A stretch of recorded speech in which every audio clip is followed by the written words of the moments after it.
Hi all, I have another amazing epic mega clash between Leela and the mighty Stockfish. So this is TCEC season 16, Premier Division round 16. Leela is playing with the white pieces here. E4 from Leela, Stockfish plays the French defence, or rather the opening book given means it must play the French. And Leela's results against the French are particularly impressive, perhaps because it's a closed strategic position and there's a c8 bishop issue, and neural networks seem very good at managing bishops in general. So often there's a c8 bishop issue in the French. After d5, knight d2, the Tarrasch variation. So this avoids the winner, which allows a pin. So this innovation from Siegbert Tarrasch, the Tarrasch variation.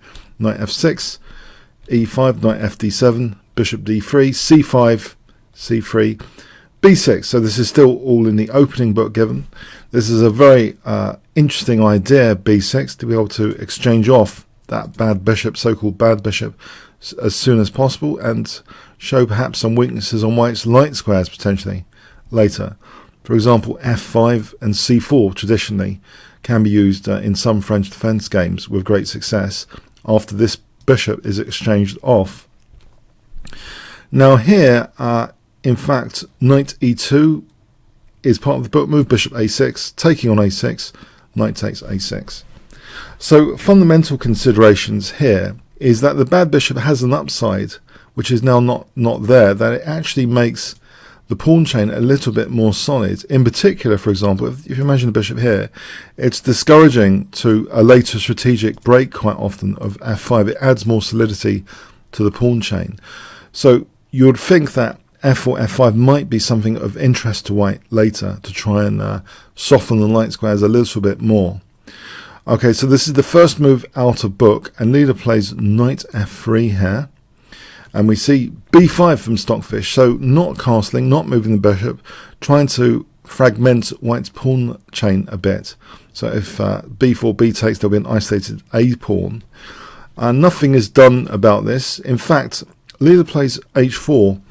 This portrays, or rather betrays the idea that maybe this rook can come and look at g7. That is an interesting perk of the position, and quite often in variations, certain variations of the French defence, like the winner, g7 is often a problem pawn. Nigel Shorts once commented about it. I remember saying that the winner would be great if it wasn't for the g7 issue in many variations. So g7 is a bit awkward potentially. We have b4, h5, h6, and now rook h3. So sliding the rook like this, quite cute. b takes, knight a b8. We have king f1, knight c6, king g1. So white has a pleasant looking position, a reinforced centre. We have rook c8, bishop e3, queen a5. And it seems Stockfish is a little bit on the indecisive side. After the move a4, the queen actually just goes back to d8. And I was wondering, why this mystery queen retreat, among lots of other questions about this very, very complex game. If knight b6, it seems as though knight d2, white's getting a small edge. For example, queen a6, f4, c takes, knight takes, bishop takes. It should be quite pleasant for white, this scenario, and just follow it through as a fictional kind of game continuation, just to follow it through. It seems basically white could use the b file sometimes. For example, here white's using the b file, and fundamentally the rooks are more aggressive than blacks, and there could be some disaster scenarios like this. It's all unpleasant. If f5 isn't played, if rook takes there, it gets to be quite unpleasant. White can win, for example, a pawn there. That's just a total fictional variation on knight b6. I just wondered why the queen retreat, but okay, so we have queen d8, rook g3, and now a6 is played. Knight f4, c takes, so the central tension resolved. Knight b6, heading it seems for c4.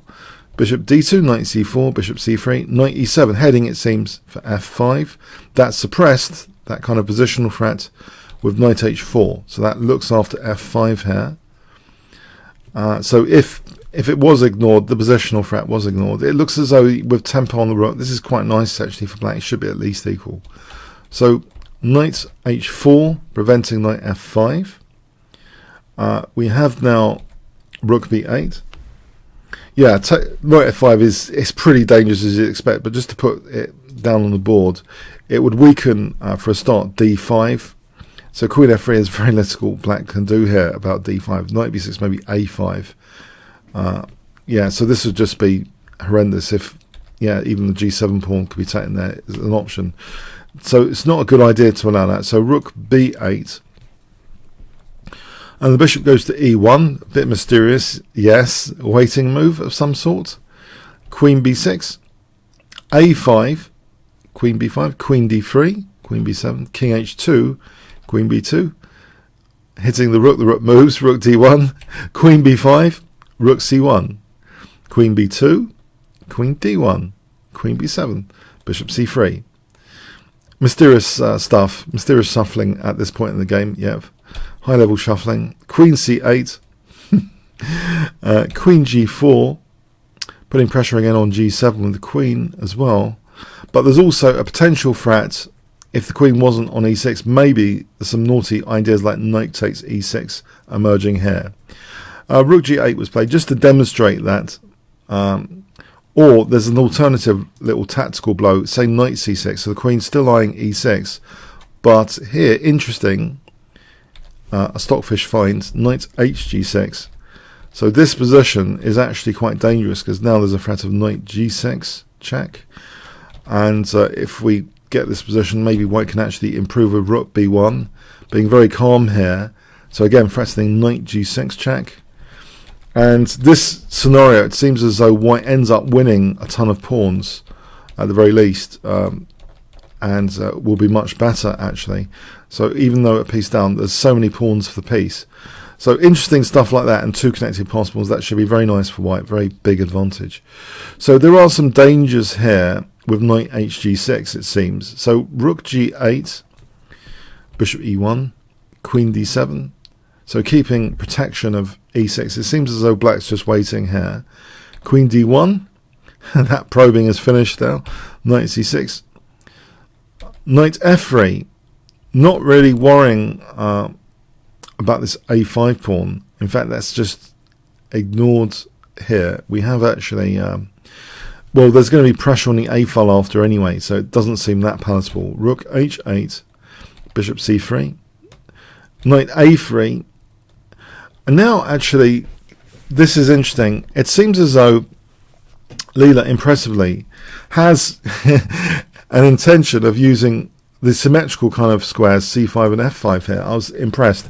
I can only say this in retrospect of seeing the game a few times, playing it through a few times. c5 and f5. If we think about these two squares here for a moment, getting a knight to c5 would weaken dart squares as well as get a passed pawn. Getting a pawn to f5 would dent black's pawn structure potentially, or if taking weakened g6. So there's ideas around these squares, and we can see them, these ideas being implemented here. It starts with this move, knight d2. So this sometimes now has an idea of knight b3 and knight c5. We have rook b7, knight b3, immediately rook c7, and now bishop e1, knight b5, and now rook b1, and now we have knight a3, rook c1, knight b5, and now the other knight is wanting to support an attack with f5. It plays back, unlocking the pawn's potential, and we have that pawn now being pushed with f4. So this one is interested in helping this square, and this one seems interested in helping this square at the moment. Rook takes c1. We have the knight going back for the moment. Rook g8, queen d3, rook h8. Now knight goes back to that sensitive square. We have knight c7, bishop f2, knight c6, queen c2, knight b5, knight c3, offering an exchange of knights actually. Knight b a7. So what would happen on this concrete exchange of knights? If knight takes c3, rook takes c3, that c file looks rather awkward for black with the rook over on h8. This looks like a bad idea to allow this type of position. That looks at the a6 pawn as well as hitting the queen. And it looks as though white's going to crash through the c file with a big advantage, for example, like this. And things just melt for black here. For example, like this, it's going to be absolutely crushing. For example, like this is a fictional continuation. Yeah, horrible things could happen on knight takes c3, basically. It seems as though black's not in a position to contest the c file infiltration in a nutshell there. There's a small takeaway there. So knight b a7, queen d3. So looking at a6, knight b4 protects a6 and hits the queen. The queen drops back, queen d8. Here, if knight b c6, knight a4 is actually intriguing, where both knights actually now are looking at dark squares on the queen side. For example, like this, with f5 still on that side of the board. So torture on both sides of the board has been arranged here. And if white gets this kind of position, that c5 is a juicy kind of Achilles heel of black's position. The French defense does suffer on the dark squares generally, all the pawns on light squares. So this is a very, very nice square to use. If we have this sort of torture on both sides of the board, it's looking a bit gloomy for black. For example, white can start to crash through on the a file, and this scenario shows white getting a large central pawn mobility, big advantage positionally. So anyway, we have queen d8, king h3. That does actually protect against queen h4, technically, amusingly. Okay, so queen d7, and now knight c5. So this simultaneously hits the queen, hits the knight. We have bishop takes c5, d takes. So still the knight's hit, and now g7's hit. So black's actually losing a pawn. Yes, it did seem a very difficult position. But let's run with it. So black loses the pawn here. So clearly, if rook g8, you just take this knight. So the knight has to go back, and we just take this pawn. Leela takes the pawn. Knight e7. We have queen b6. Also, g4 was good as well. White's position is pretty strong. g4 is afforded. I'll just show you that. Just to stop knight f5. It doesn't even matter about the rook seemingly being trapped over there. There's rook h7, for example. And then this is nice for white as well. So queen b6, knight ac6. Here, if knight f5 in this position, rook g4 is adequate and good, and then take on a6, that's good for white. So knight ac6, just dropping another pawn, queen a7. Yeah, this is not Stockfish's most glorious game, it seems. 2 pawns down now. Without too much compensation, the rook glides back. Now knight a4, the rook's ready to roll on either b3 or maybe even a3 if needed. King c6. If rook b8, that doesn't really help because there's knight b6 check, and then the rook might actually go back to g7, and then here g4 with a big advantage for white. So king c6. So black is obviously 2 pawns down, but how to convert this? Rook b3, knight b5. We have now knight c3, so trying to take a pair of knights off. Yes, rook a8, rook a3, king d7, a6, knight c6, g4. Yeah, white's trying to create an outside pass pawn now, king e8, and g5, not worrying about the e5 pawn in this position. After hg, fg, it looks as though e5, isn't that dropping? Stockfish ignored that and played king f8. So let's have a look at this. Why not take on e5? The problem is a7, and if knight c6, there's a move here, there's a key move here. Can you see it? What does white play in this position? If I give you 5 seconds. Okay. Just h6 actually, but there's so with the big threat of h7, if the king has to go over there, now rook a6 is another key move. There's 2 key moves actually. So if knight takes, that's a self pin. That's just horrible self pin, and just runs into c6. That's the end of that for black. So yeah, that's just horrendous. h6 here. If rook takes, then h7 is queening. The king's too far away.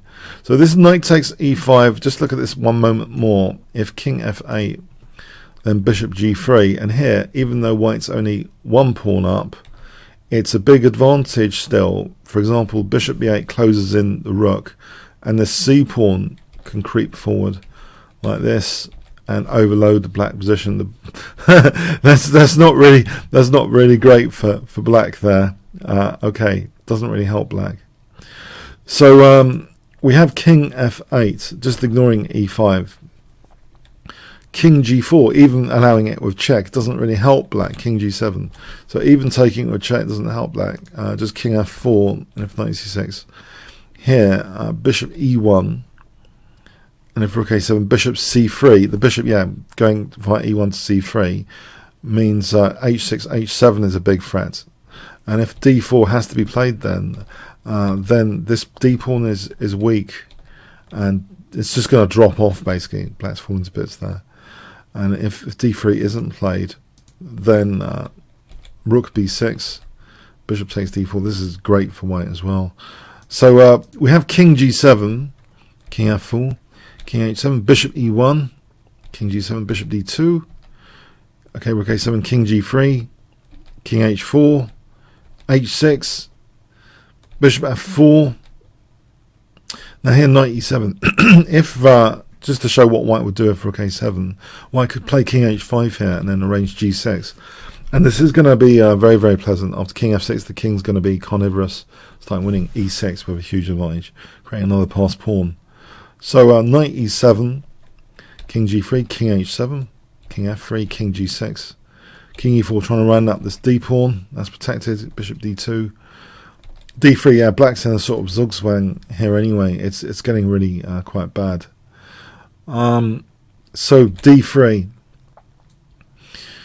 we have that being taken. Knight takes e5 check, king c3, knight c6, king c4 check, check, rook d8, bishop e3, rook a8, king c4, knight e5 check, king d4, knight c6, and the game ended here after this knight c6 check. If it continued, here's an example continuation. King c4 and the king going to b4, back to c3 as an example. Okay, rook a8. There's always a7 here, and on knight c6 there's rook a6 key move. So that would be the killer. And actually, because knight b5, it's better for white to play king c4 here, just waiting to exploit that pin more effectively. And that's just desperate. That's just absolutely it gets to be a desperate position for black. And here, by the way, instead of rook a8, say knight c6, then a7, and then rook a6 again. That's a key move. And here, white just gets a massive position like this, for example, like that. So, yeah, a very interesting, a very complicated, pardon me, a very complicated game indeed to analyse. Just trying to get the gist of it myself from a sort of positional perspective. It seems as though the key squares Leela was interested in this game, playing for f5 and establishing a knight on c5. So that kind of weakened g7, bit of a chain reaction there, getting that bishop to take on c5, weakened g7. There were probing tactics that black needed to be aware of course, tactically, Stockfish, on top of the short-term tactics, but it's just a longer-term strategy crashing through, it seems, which is harder for Stockfish to do something about. And you might argue, oh, Stockfish shouldn't have been given this French defence. I think there has been at least one or two games Stockfish has won, actually, with the French defence against Leela, though. I thought in the past TCEC, I think there was a French defence win. So it's not like an instant guarantee of a loss. But, okay, Leela did seem comfortable here in this game, in this particular opening. Okay, I hope you enjoyed it. If you want to play chess against me or other YouTubers, there's these bit.ly links, bit.ly chess world, and the Leela playlist is bit.ly Leela chess. And by the way, if you ever want to look up my playlists quickly, I'm following this format. So the surname of a player like Sporov in small letters, chess, Karpov chess, you'll be able to find my playlists very, very quickly now with bit.ly. So I thought that's a nice little standard there, bit.ly / and all in small letters, like Leela chess. Okay, so I hope you check that out as well. Okay, thanks very much.